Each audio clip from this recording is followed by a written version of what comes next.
இந்த விழாவிலே நமது மரியாதைக்கும் பெருமைக்கும் பாராட்டுக்கும் உரிய விதத்திலே ஒரு சிறப்பான சாதனையை புரிந்து இங்கே சாதனையாளராக இருக்கின்ற நமது சமுதாயத்தைச் சேர்ந்த மாணவி கோபிகா அவர்களுக்கு முதல் வணக்கத்தை சொல்லி எனது வாழ்க்கையை ஆரம்பிக்கின்றேன்.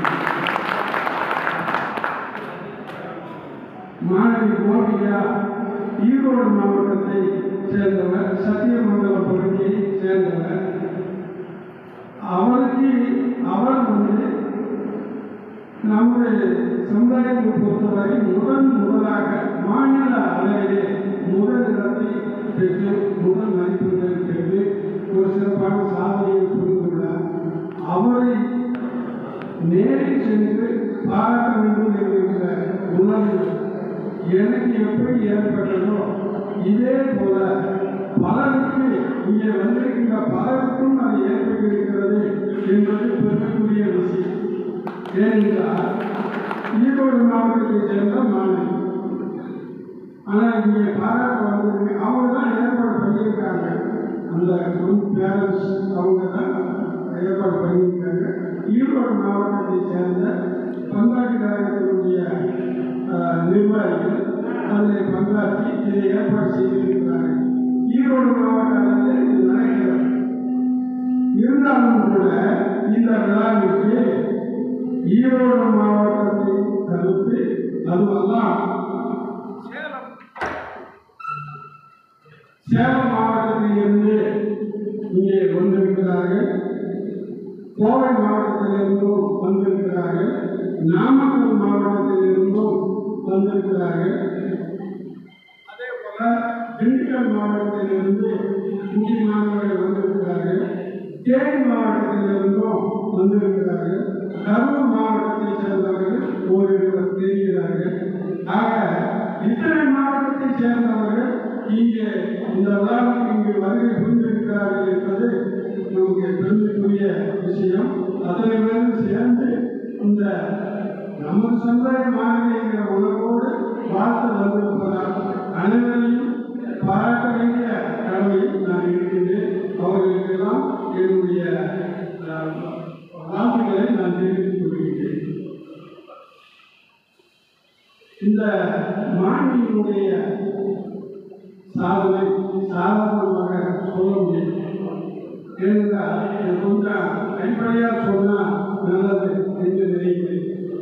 நான் பணிபுரிந்து கொண்டிருந்த காலத்தில் எங்களுக்கு மத்திய பிரதேசம் போபால் அப்படிங்கிற ஊரில் எல்லா மாநிலங்களிலும் சேர்ந்த நீதிபதிகளை ஒவ்வொரு மாநிலத்திற்கு 2 நீதிபதிகள் என்று தேர்ந்தெடுத்து பயிற்சிக்கு கூப்பிட்டாங்க. அப்ப அகில இந்தியா அளவில் காஷ்மீரிலிருந்து கன்னியாகுமரி வரைக்கும் உள்ள நீதிபதிகள் ஒவ்வொரு ஸ்டேட்ல இருந்தும் 2 பேர் போறாங்க. அதே போல தென்னிந்தியாவிலிருந்து கேரளாவிலிருந்து 2 பேர், தமிழ்நாட்டிலிருந்து 2 பேர், ஆந்திராவிலிருந்து 2 பேர், கர்நாடகாவிலிருந்து 2 பேர் அப்படி போயிருக்கோம். எல்லாம் குடும்பத்தோட போய் அந்த பயிற்சியில நாங்கள் கலந்துருக்கிறோம். அப்ப பயிற்சி முடிஞ்சு நாங்கள் வீட்டுக்கு தங்குமடத்துக்கு வந்த பிறகு அங்கே வந்து எல்லாத்துக்கும் மொத்தமா உணவு கொடுப்பாங்க. அப்ப என்னோட வந்திருந்த மனைவி என்னுடைய துணைவிய அவங்க படிக்காதவங்க, படிப்பறிவு இல்லாதவங்க, வீட்டில் தெலுங்குதான் பேசுவாங்க, வெளியே போனாலும் தெலுங்குதான் பேசுவாங்க, தமிழ் சரியா வராது. அவங்க அந்த சாப்பிடும்போது அந்த உணவுகளில் இது பண்ணும்போது அடிக்கடி என்கிட்ட இது எப்படி சாப்பிடுறது, இது எப்படி சாப்பிடுறது என்று என்கிட்ட சந்தேகம் தெலுங்குலேயே கேட்டுட்டு இருப்பாங்க.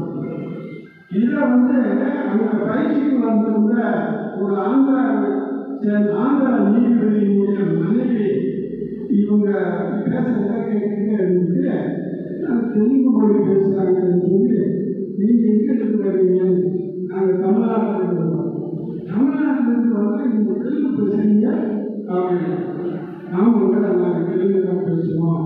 அந்த தெலுங்கு ஆனால் இந்த தெலுங்கு ஒரு தெலுங்கு நாங்கள் பேசுகிற நான் பேசுகிற மாதிரி அவங்க தெலுங்கு உங்கள் தெலுங்கு வித்தியாசமாக இருக்கு அப்படிங்கும் போது பக்கத்தில் இருந்த கர்நாடக மாநிலத்தை சேர்ந்த நீதிபதிகளுடைய மனைவி அவங்க வந்திருக்காங்க.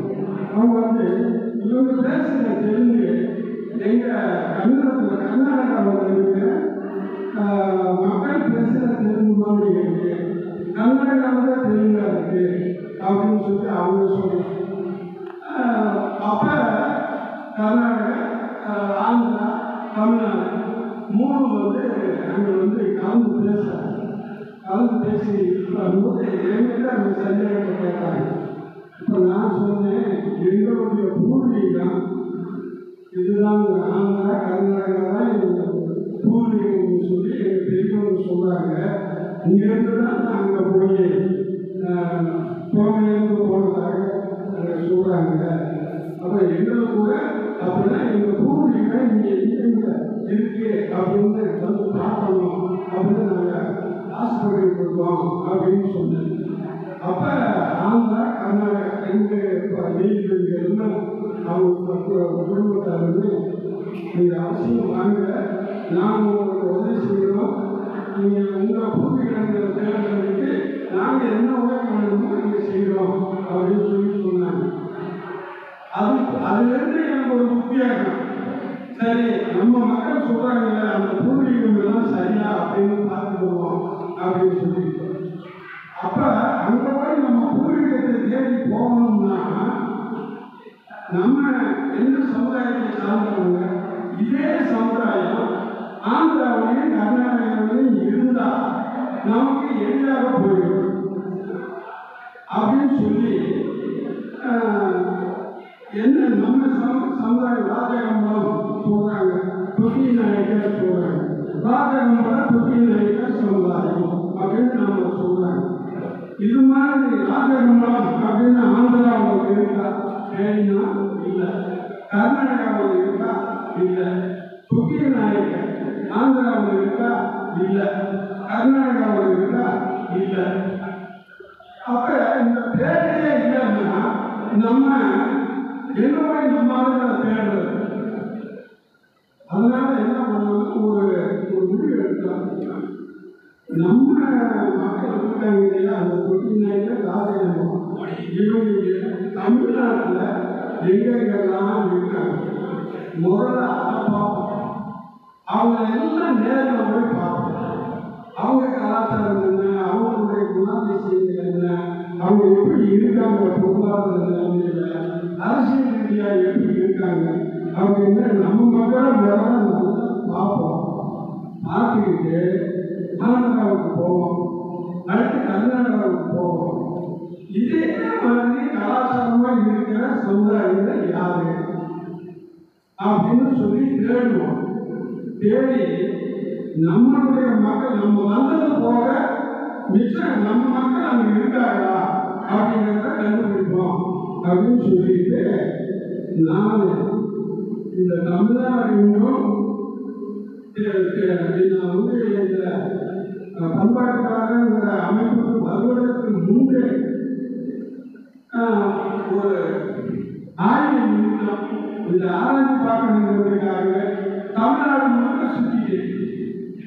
அதை சுற்றி பார்த்துட்டு இருக்கும்போது தான் இந்த வீரபாண்டிய கட்டபொம்மன் பண்பாட்டு கழகம் அப்படிங்கிற ஒரு அமைப்புல அந்த அமைப்பை சேர்ந்த கொடி எந்த ஊர்ல போனாலும் அந்த கொடி பார்க்கணும், எந்த ஊர்ல போனாலும் வீரபாண்டிய கட்டபொம்மனுடைய படை இருக்கும். அப்ப இந்த பண்பாட்டு கழகத்தை தோற்றுவித்த மூத்தவர் முன்னோர் அந்த பண்பாட்டு கழகத்தை வளர்க்கறதுக்கு நம்ம மக்களை ஒத்துழைப்படுத்துறதுக்கு ஒருங்கிணைக்கிறதுக்கு அப்படியே எவ்வளவு தூரம் பயணப்பட்டிருக்காங்க, எவ்வளவு ஊர்களில் சுற்றி அவங்க ஒருங்கிணைச்சிருக்காங்க எல்லாத்தையும் பார்த்து ஆச்சரியப்படுறது. ஆக இப்படி இந்த பண்பாட்டு கழகம்ங்கிற ஒரு அமைப்பை வச்சுக்கிட்டு நம்ம மக்களையே நம்ம ஒருங்கிணைச்சிடலாம் போல இருக்கு. அப்படி ஒருங்கிணைச்சிட்டா இவங்களுடைய கலாச்சாரம் பண்பாடு எல்லாத்தையும் நல்லா தெரியும் புரிஞ்சுக்கிட்டு இதை வச்சு நம்மளுடைய பூமியை ஈஸியாக கண்டுபிடிச்சிடலாம் அப்படின்னு சொல்லிட்டு பண்பாட்டு பொதுச் செயலாளர் பொறுப்பை ஏற்றுக்கொண்டு அதுக்கு பிறகு தமிழ்நாடு முழுக்க 6 வருஷம் சுற்றி பார்த்துருக்கு. ஒவ்வொரு மாவட்டத்திலையும் உள்ள கம்பளத்தார் ஊர்கள் அனைத்துக்கும் என்னுடைய வண்டி போயிருக்கு. அனைத்து ஊர் நிகழ்ச்சிகளிலும் நான் கலந்துருக்கேன். இங்கே சுற்றி இருக்கிற சேலம் மாவட்டம், நாமக்கல், ஈரோடுக்கும் பல தடவை வந்திருக்கேன். இது நம்ம மக்களுக்கு எல்லாம் பார்க்கணும், நம்ம கலாச்சாரம் எல்லாத்தையும் பார்த்துருக்கேன். இப்போ நம்ம இதே மக்கள் ஆந்திராவில், கர்நாடகாவில் இருக்காங்க அப்படிங்கிற ஆய்வு அதை இப்போ நான் மேற்கொண்டிருக்கிறேன். அந்த ஆய்வுக்காக அங்கேயும் போய் நான் தேடி நம்ம கலாச்சாரமாக யார் இருக்காங்க அப்படிங்கிறத ஓரளவு கம்பேரிட்டிவ் இது பண்ணி ரிசர்ச் பண்ணி ஆய்வுக்குள்ள இருக்கேன். இதில் என்ன ஆச்சரியம்னா, நான் இந்த ஆய்வுக்கு பிறகு இவங்க தான் நம்ம சமுதாயத்தை சார்ந்த மக்கள், இவங்ககிட்ட தான் நம்ம கலாச்சாரம் இருக்கு அப்படின்னு சொல்லி யாரை பிரச்சனை இருக்கும் அந்த சமுதாயம் அங்கே எப்படி இருக்குன்னு பார்த்தா, நீங்க தமிழ்நாட்டில் இந்த ராஜகம்பம் குட்டியநாயக்கன்னு சொல்றாங்க இல்லையா, இவங்க எப்படி இருக்காங்க இதே மாதிரி தான். எதை எடுத்துக்கிட்டாலும் அவங்க கல்வி நிலை, கலாச்சாரம், பண்பாடு, கல்வி, அரசியல், அவங்க நடந்துக்கிற பொருள், இது எல்லாத்தையும் பார்த்தா இது அந்த மக்கள் இந்த ஒரே மாதிரி. ஆக அதுக்காக இவங்க அவங்க அப்படிங்கிற முடிவுக்கு நம்ம போக முடியும். மாறுபாடுகள் இருக்கு. அதனால அதை கன்ஃபார்ம் பண்ணுறதுக்கு என்னுடைய ஆய்வு தொடர்ந்து போயிட்டு இருக்கு. ஆக தமிழ்நாடு, ஆந்திரா, கர்நாடகா முழுக்க சுற்றி பார்க்கறதுல ஒன்று தெரியும். எவ்வளவு ஒற்றுமை இருந்தாலும் இந்த கல்வியில பின்தங்கிய நிலையில் இருக்கிறது இல்லையா, அதையும் பெண்கள் கல்வியில ரொம்ப பின்தங்கி இருக்காங்க இல்லையா, இந்த நிலை தமிழ்நாட்டை போலவே ஆந்திராவில் இருக்கு, கர்நாடகாவில் இருக்கு. அங்கேயும் பெண்களுக்கு இதே நிலை. இப்போ எனக்கு பேசிய நாகரத்ன அவங்க சொன்னாங்க, நம்ம கர்நாடகாவில் சிலவார் பிரிவில் இன்னும் கூட பெண்கள் படிக்க வைக்கக்கூடாது. அப்படியே படிக்க வச்சாலும் பெண்கள் வயதுக்கு வந்த உடனே பூப்படைஞ்ச உடனே ஸ்டாப் பண்ணிடுறாங்க. அதுக்கு மேலே ஸ்கூலுக்கு வாங்கக்கூடாது. வெளியோட தொடர்ந்து இருக்கக்கூடாது. ஊரோட இருக்கணும், வீட்டோட இருக்கணும். எவ்வளவு சீக்கிரம் முடியுமோ அவ்வளோ சீக்கிரம் திருமணம் பண்ணி கொடுத்தாங்க. 90 வயதுக்கு வருதோ இல்லையோ, பூப்படைக்கிறதோ இல்லையோ, எவ்வளவு சீக்கிரம் முடியுமோ அவ்வளோ சீக்கிரம் கட்டி கொடுக்கணும். குழந்தை திருமணம் சொல்லுவாங்க இல்லையா, அது இவங்க ரொம்ப அதிகம். இப்படி குழந்தை திருமணம் இந்த சீக்கிரமாக கல்யாணம் பண்ணுறது, பூப்படைந்த உடனே பெண்களை வெளியுறவு குழந்தை எல்லாம் நிறுத்துறது, படிப்பே கூடாதுன்னு சொல்லி நினைக்கிறது, இதெல்லாம் எந்த அளவுக்கு அவங்க கல்வி, வேலை வாய்ப்பு, முன்னேற்றம் இதில் பாதிக்கும் அப்படின்னு அவங்க நினைச்சு பார்க்கறது இல்லை. இந்த மாதிரி பிராக்டிஸ் இதே இது இப்போ சொல்ல முடியாது. இதே போல அங்கேயும் இந்த சமுதாயத்தை போல ஆந்திராவில், கர்நாடகாவில் இருக்குன்னா ஆந்திராவில் இருக்கு, கர்நாடகாவில் அவங்களும் பெண்கள் பூப்படைக்க உடனே நிறுத்தி அதுக்கு மேலே அனுப்புறது, சிறு வயதிலே கல்யாணம் பண்ணி கொடுக்குறாங்க. அதே மாதிரி சடங்காக பூப்படைஞ்சுன்னா வேற எந்த போக்காதுன்னு நம்ம கருப்பாங்க. ரெண்டாவது, பூப்படைஞ்ச உடனே பெண்கள் பூப்படைஞ்சு விட்டால் அவங்க கண்டிப்பாக 14 நாட்கள் ஒதுக்கி வச்சு ஒரு தனியாக பூஜை கட்டி ஒதுக்கி வச்சு 14 நாள் பூஜை அடைஞ்ச பிறகுதான் இங்கே வீட்டுக்கே ஆரம்பிச்சுக்கிறாங்க. அப்போ பெண்கள் பூப்படைகிறது சிறு வயதிலே நடந்து ஒரு 12 வயதுலேருந்து 14 வயதுல பூப்படைஞ்சு அப்புறம் அவங்க பூரா படிச்சுருப்பாங்க, கல்வி மாநிலங்களாக தான் இருப்பாங்க.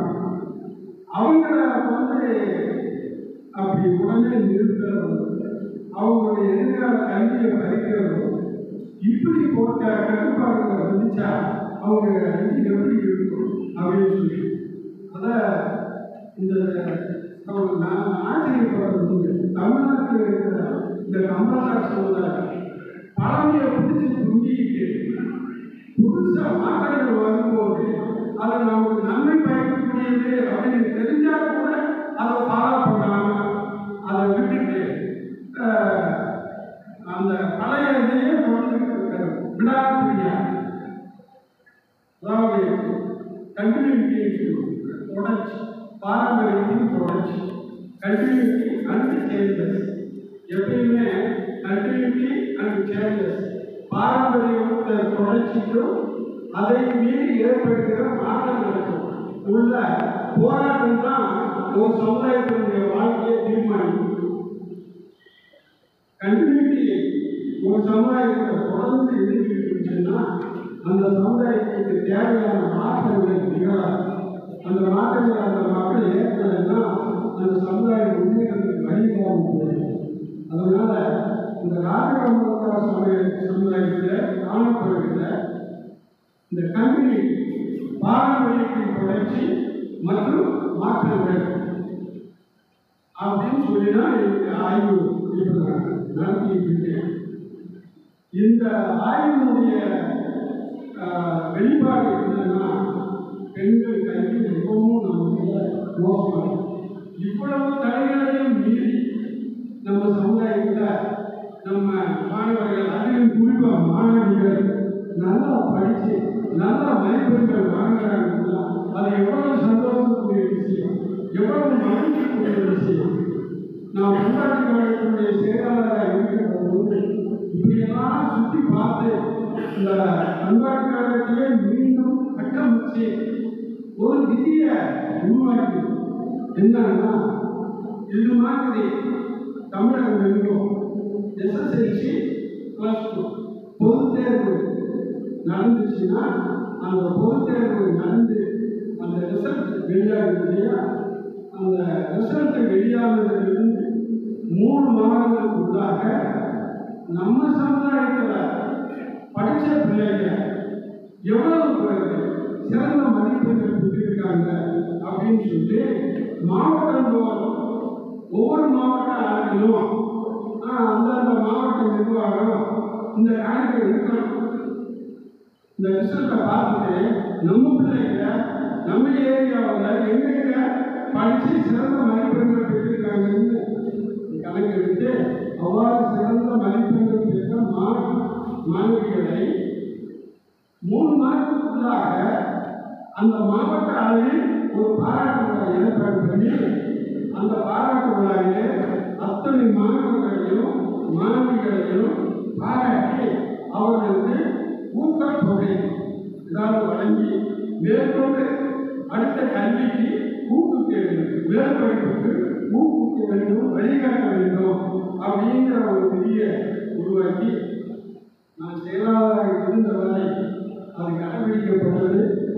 அவ்வாறு மாவட்டந்தோறும் அந்த விழா நடந்தால் அதை வீரபாண்டிய கட்டபொம்மன் அப்படிங்கிற மாத இதழில் இன்னா மாவட்டத்தில் இத்தனை மாணவர்கள் சிறப்பாக மதிப்பெண்கள் பெற்றிருந்தார்கள் அவங்களை பாராட்டணும் அப்படின்னு சொல்லி எல்லா மாவட்டமும் நடந்துச்சுன்னு வைங்க. அப்போ எல்லா மாவட்டமும் நடத்துகிற பிறகு அதில் யாரும் சிறந்தார், எல்லா மாவட்ட மாநில யார் சிறந்த மதிப்பெண்கள் பெற்றிருக்காங்கன்னு தெரிஞ்சு. ஸோ அதை எடுத்து மாநில அளவில் அதுக்கு ஒரு விழா கல்வி மதிப்புக்குரிய சுற்று கல்வி அறக்கட்டளைன்னு வச்சிருக்காங்க. அது அந்த மாணவர்கள் அழைச்சி அவங்க அப்ப மாநில அளவில் சிறந்தவங்களையும் பாராட்டிக்கிறோம், மாவட்ட அளவிலையும் சிறந்த மதிப்பெண்கள் பாராட்டி ஊக்குவிப்பு செஞ்சிருக்கோம். இதெல்லாம் எதுக்காக செய்யணும் அப்படின்னா நம்ம சமுதாய மாணவ மாணவர்களுக்கு பக்கத்தில் கல்வி என்று பெருமை வேண்டும். கல்வி பிறந்தால்தான் நமக்கு எதிர்காலத்தை எப்படி கட்டமைக்கிறதுல ஒரு அறிவு நமக்கு வரும், வெளிப்படை அறிவு வரும். அதுதான் சிறந்த கல்வி தான் நல்ல வேலை வாய்ப்பை உருவாக்கும். நல்ல வேலை வாய்ப்பு கிடைச்சதுன்னு வைங்க, நல்ல பொருளாதார மேம்பாடு வரும் இல்லையா? நல்ல வேலை வாய்ப்பு அதில் ஒரு பொருளாதார மேம்பாடு வரும். அப்படி பொருளாதார மேம்பாடு அடைஞ்சவங்க அவங்களுடைய குழந்தைகள் நல்லா படிக்க வைப்பாங்க. அப்போ சமுதாயம் வேறு வேறு. அதனால தான் இந்த கல்வியின் சிறப்பை நாம் உணர்ந்துதான் இப்படி இத்தனை விழாக்கள் நடத்தி இப்போ ஏன் கையால எத்தனையோ மாணவ மாணவர்கள் கிட்டத்தட்ட 500, 600, 1000 மாணவர்கள் இருக்கிறோம். ஒவ்வொரு மாவட்டத்திலையும் நான் போய் கலந்துக்கிறேன். தென்காசி மாவட்டத்தில் நடத்துவாங்க, திருநெல்வேலி மாவட்டத்தில் நடத்துவாங்க, தூத்துக்குடி மாவட்டத்தில் நடத்துவாங்க, விருதுநகர் மாவட்டத்தில் நடத்துவாங்க, மதுரை மாவட்டம், தேனி மாவட்டம், திண்டுக்கல் மாவட்டம், கரூர் மாவட்டம், ஈரோடு மாவட்டம், சேலம் மாவட்டம், நாமக்கல் மாவட்டம், இப்படி ஒவ்வொரு மாவட்டத்திலும் நடத்துவோம். ஒவ்வொரு மாவட்டத்திலும் நான் போயிருக்கேன். அப்போ என்னுடைய கையிலிருந்து எத்தனை மாணவர்களுக்கு பரிசு கொடுக்கும். ஆக அத்தனை நிகழ்ச்சிகளையும் நான் நினைத்து பார்த்து ஒரு இயற்கை என் மனசுக்குள்ள எப்படியும் இருந்துகிட்டே இருக்கு. நல்லா படிக்கிறாங்க நம்ம பிள்ளைங்க, நல்லா மதிப்பெண்கள் வருவாங்க. முந்தி டாக்டர் இன்ஜினியர்லாம் போக முடியும், ஆனால் இப்போ போகிறாங்க. டாக்டருக்கு போகிற அளவுக்கு வந்துடுறாங்க, இன்ஜினியருக்கு போகிற அளவுக்கு வந்துடுறாங்க. அந்த நிகழ்வு எனக்கு இருந்து போன 2 வருஷமா இந்த நீட் தேர்வில் நம்ம மாணவர்கள் யாரும் தேவை, மாணவிகள் தேடி டாக்டருக்கு இலவசமாக பயன்படுத்தோம். அந்த வாய்ப்பை பெற்றாங்க. அவங்க யாருன்னு விசாரிச்சு நம்ம சமுதாயத்தை சேர்ந்தவர்கள் கண்டுபிடிச்சி நம்ம அந்த துறைக்கு ஆளுகளை கூப்பிட்டு அந்த கிராமங்களை தேடி போனோம். அது போனால் உள்ள போகிறதுக்கு பார்க்கணும். சில இடங்களில் வண்டிகளை வெளியே போட்டு நடந்தே போகும். ஊருக்குள்ள நுழைய முடியாத அளவுக்கு சில கட்டுப்பாடு ஊரெல்லாம் இருக்கு. அந்த ஊர் பக்கத்தில் அவங்களுக்கு தெரிஞ்சவங்களை துணை வச்சு தான் போக முடியும், நம்மளா போக முடியாது. அப்படி ஊர்களுக்கெல்லாம் போய் அந்த மாணவர்களை நேரத்தில் பார்த்து நான் பாராட்டிய சொல்றேன். அப்படி ஏங்கிட்டு இருந்த எனக்கு இந்த தடவை வந்த செய்தி, மாநில அளவில் இந்த முறை எஸ்எஸ்எல்சி தேர்வில் 4 பேர் மாநில அளவில் முதலிடத்தில் வந்திருக்கிறார்கள். ஸ்டேட் ஃபர்ஸ்ட் 4 பேர் வாங்கியிருக்காங்க அப்படிங்கிற செய்தி வந்தது. அதில் யார் வரும்போது சில செய்திகளில் 4 பேர் போகிறாங்க. ஆனால் பல செய்தி பத்திரிகைகளில் தினத்தந்தி, தினமன் போன்ற பெரிய பத்திரிகைகளில் பார்த்தா 3 பிள்ளைகள் பேர் தான் வந்து 4வது பிள்ளை பேர் வரல. ஆனால் நான் 3 பிள்ளைகளும் படிச்சிருக்கு, அது ஸ்டேட் வச்சு வந்திருக்கு அப்படிங்கிறது நான் கன்ஃபார்ம் பண்ணி அது ஏன் செய்தி வரணும். எப்பயுமே முறைமைக்கு வந்து நெட்டில் ஏற்றிடுவாங்க. ஆனால் நெட்டில் ஏற்றிடுவாங்க. நான் கூப்பிடல, நெட்டிலையும் போய் தேடி பார்த்தா அந்த 3 பேர் தான் வருது. இந்த 4வது பேர் கோபியா பேர் வரதில்லை. ஆனால் ஒரு செய்தி வாட்ஸ்அப்பில் வந்து இது மாதிரி ஈரோடு மாவட்டத்தில் நமது சமுதாயத்தை சேர்ந்த ராஜேந்திர சமுதாயத்தினுடைய கோபியா, அவங்க நம்ம சமுதாயத்தை சேர்ந்தவங்க, அவங்க ஸ்டேட் ஃபர்ஸ்ட் வந்திருக்காங்க. நம்ம மாணவ மாணவர்களிலேயே முதல் முறையாக ஸ்டேட் ஃபர்ஸ்ட் வந்திருக்கிறவங்க இவங்க தான் அப்படின்னு சொல்லி ஒரு பதிவை நம்ம பார்த்தோம். அந்த பதிவு ஈரோடு மாவட்டத்தை சேர்ந்த தமிழ்நாடு மாவட்டத்தினுடைய காப்பாளர் ஐயா மூத்த நிர்வாகி நூசனைய பேரும் மற்ற நம்ம அறியாமையுடைய பேரும் இருந்துச்சு. அப்போ இது உண்மைதானா? மற்ற எந்த செய்தியிலுமே இது வரல, ஆனால் இந்த இது மட்டும் வருது. இதை நம்ம கன்ஃபார்ம் பண்ணிக்கணும் அப்படின்னு சொல்லி திரும்ப அவங்களுக்கு தொடர்பு கொண்டு, ஐயா நீங்கள் போட்டுக்கிற செய்தி உண்மைதான், நீங்கள் நேராக அந்த மாணவர்கள் வீட்டுக்கு போங்க, அவங்க பெற்றோர்களை செஞ்சு கலந்து பேசி நம்ம சமுதாயம் தானா உறுதிப்படுத்துங்க. அப்புறம் 5,499 அது சரிதானா, அது உண்மைதானா, அதையும் வெரிஃபை பண்ணுங்க.